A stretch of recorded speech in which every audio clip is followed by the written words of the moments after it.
Hey there, welcome back to Fertility Cafe. I'm your host, Eloise Drain. Welcome to episode 77 of Fertility Cafe. In the egg donor and surrogacy communities, it's known that financial compensation is often a strong motivator. But there have been many developments in recent years that impact donor and surrogate compensation. In this episode, we're diving into the nitty-gritty, perhaps uncomfortable side of egg donation and surrogacy compensation. We'll cover changes to tax law, appeals, and how compensation affects the already delicate relationship. Let's get started. Often, egg donors and surrogate compensation is fixed depending on the egg bank, clinic, or agency they're working with. Let's start by talking about recent developments in egg donation compensation, since donation comes first in the process and where things have landed today. In 1993, an article came out that led the American Society for Reproductive Medicine, or ASRM, to set standards for donor compensation. According to the article, the recommendation was based on a formula that set compensation for egg donors by using a formula that multiplied payment for sperm donation by the amount of time women spent donating eggs as compared to men donating sperm.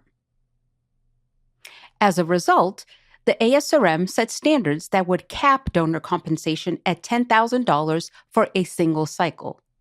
The exact verbiage of the ASRM guidelines state that, quote, total payments to donors in excess of $5,000 require justification in sums above $10,000 are not appropriate, end quote. The ASRM guideline further noted that high levels of reimbursement could entice women in financial need to subject themselves to the risks and discomfort of egg donation simply because the payout was too alluring.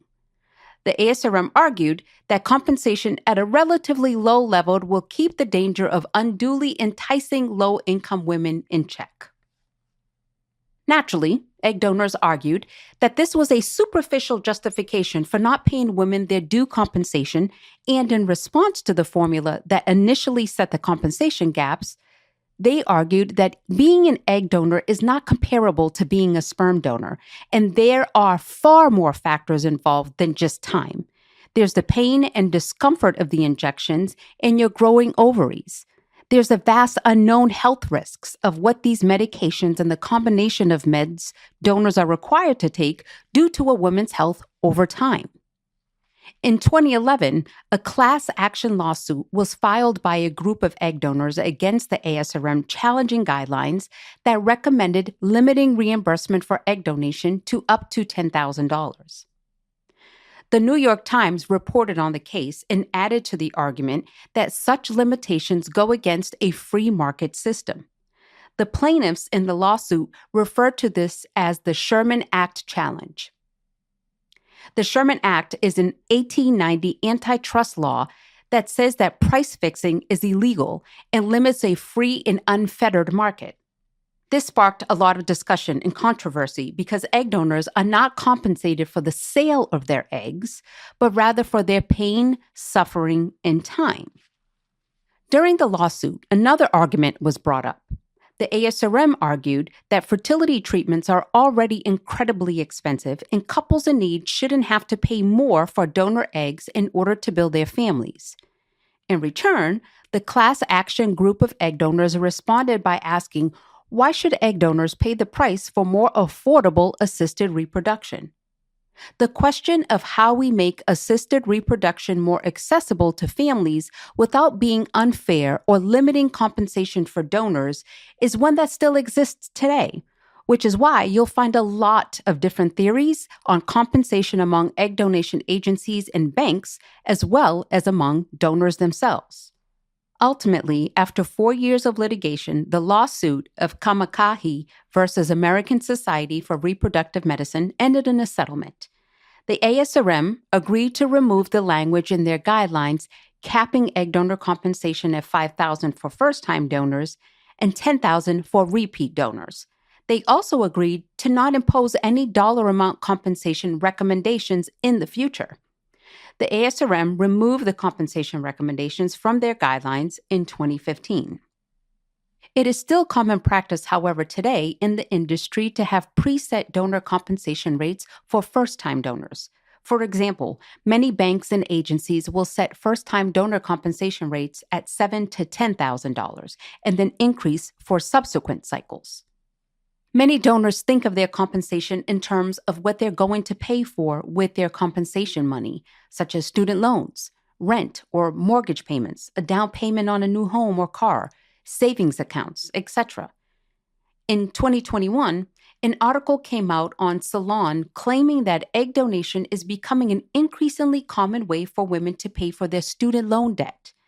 The article states that, quote, the cost of college tuition in the U.S. across all sectors has more than tripled in the past 20 years, well beyond the cost of inflation, making education out of reach for many. The rapidly rising cost of education has led to a rise in student loan debt as parents and students borrow to help ensure their dream of future success. End quote. The author of the article interviewed more than 600 egg donors and found that over 60% of them said that their financial need was a strong influence in their decision to donate, and 45% of them had between $10,000 and up to $100,000 in student loan debt. The author said, end quote, I've learned through my interviews and surveys with more than 600 egg donors that student debt burdens lead some Americans to make medical decisions they may not otherwise make, end quote. If financial compensation is part of your motivation to donate, that's okay, and it's normal. There's nothing wrong with that.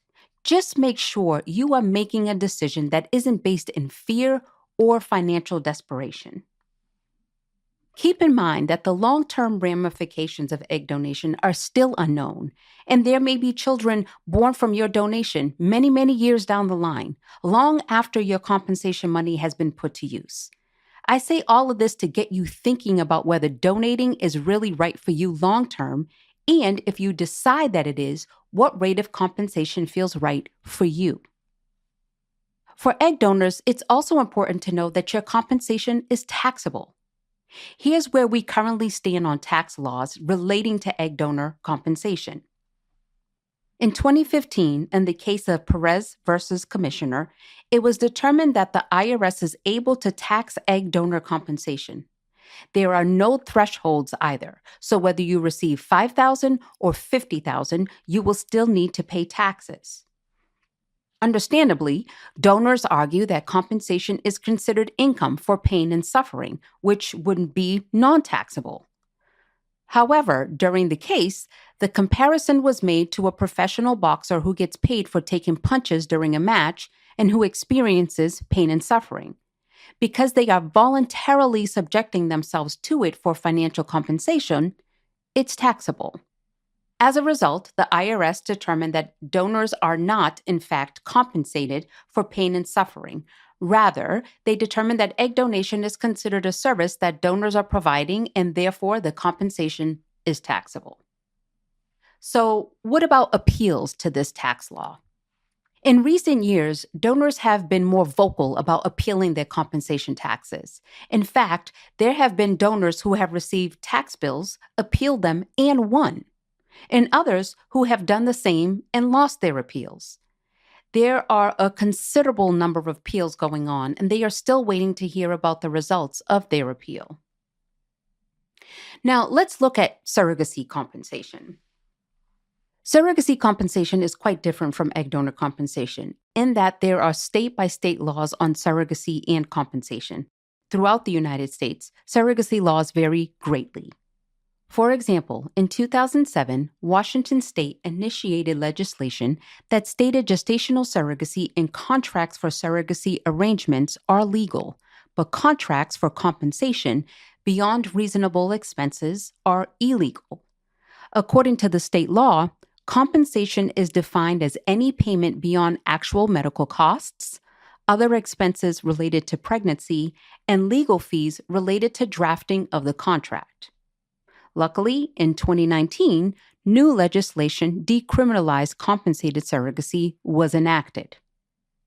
Also in 2007, Virginia passed similar legislation disallowing compensation for anything other than expenses directly related to the pregnancy.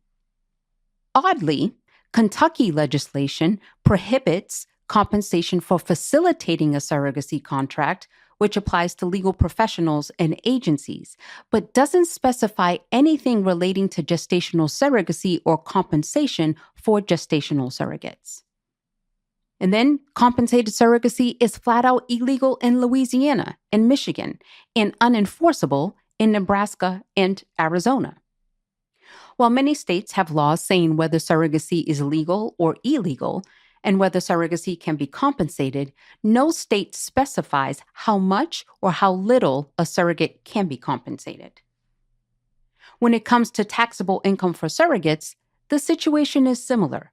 Because it is illegal to consider compensation for surrogates as compensation for the child she's carrying, the compensation is considered to apply to the service she is providing.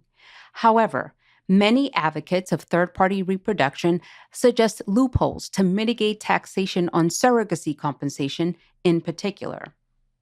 First, if you receive a 1099 miscellaneous from your intended parents, surrogacy agency, or escrow service, then you will definitely need to claim your compensation as income. A 1099 means that your compensation has been classified as income, and once that is done, it's very hard to argue. However, if you don't receive a 1099, I've heard of several options. And just to add my own piece of information here, these are just options I have heard. Please check with your tax professional to determine which option is best for you, if anything at all.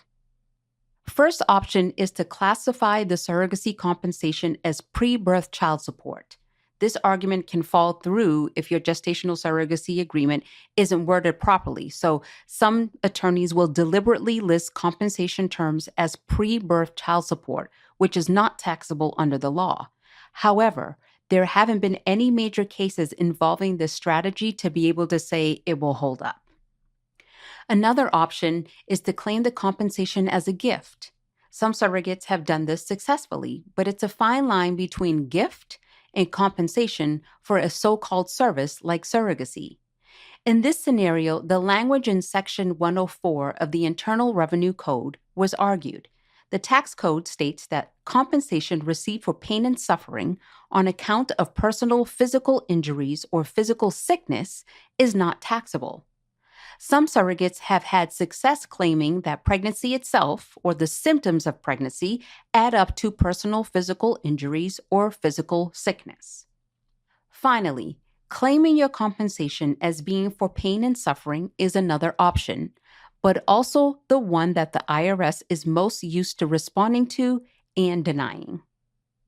Keep in mind, none of these strategies are guaranteed. So even if you try to claim your surrogacy compensation as pre-birth child support, a gift, or compensation for pain and suffering, the IRS or your state tax office could come back and say that they don't agree and you need to pay taxes.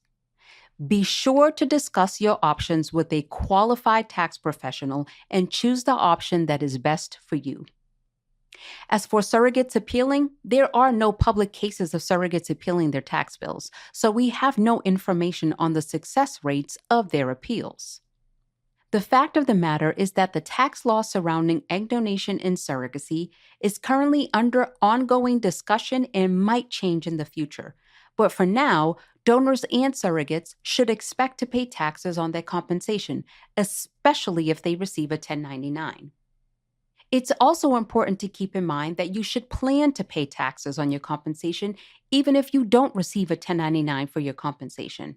Some egg banks, clinics, and agencies have not yet gotten into the habit of collecting W-9s and issuing 1099s for their donors, which means not all donors have documentation of their donation compensation.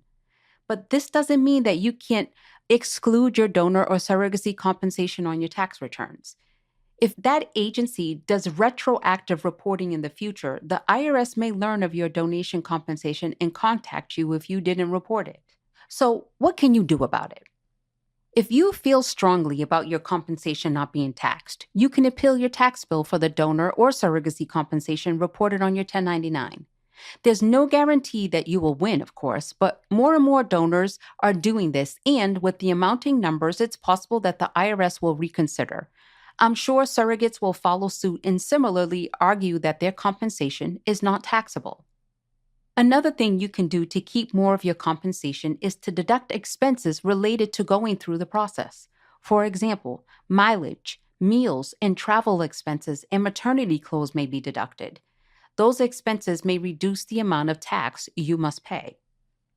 And always be sure to work with a tax professional or CPA to make sure your taxes are properly filed. I have heard there have been a number of problems with donors and surrogates using TurboTax to do their own taxes and find that their egg donation and surrogacy compensation and expenses are incorrectly classified, so they end up owing more. So to bring this full circle, I want to leave you with this parting thought. As an egg donor or a surrogate, you need to think about the deeper reasons for why you're doing this. Yes, it's a beautiful, generous thing you're doing. Yes, the financial compensation is a great perk. And at the same time, what the industry needs is women who want to help others have the families they've always dreamed of. It's about helping those who need something that you are blessed to be able to do. You can certainly and should ask for the compensation that feels right to you. But also remember that if your compensation is so high that only the elite can afford it, are you really helping? Many families that seek out third-party reproduction assistance are scraping together money to pay for these services. It's important that everyone involved who is in a position to help finds a balance between compensation that feels fair and equitable to them and that is accessible so that we can truly make a difference. Thank you so much for listening. If you found this episode helpful, please rate Fertility Cafe on your favorite listening platform and share this episode with anyone you think could benefit from hearing it. Thank you so much for joining me today. Until next time, remember, love has no limits. Neither should parenthood.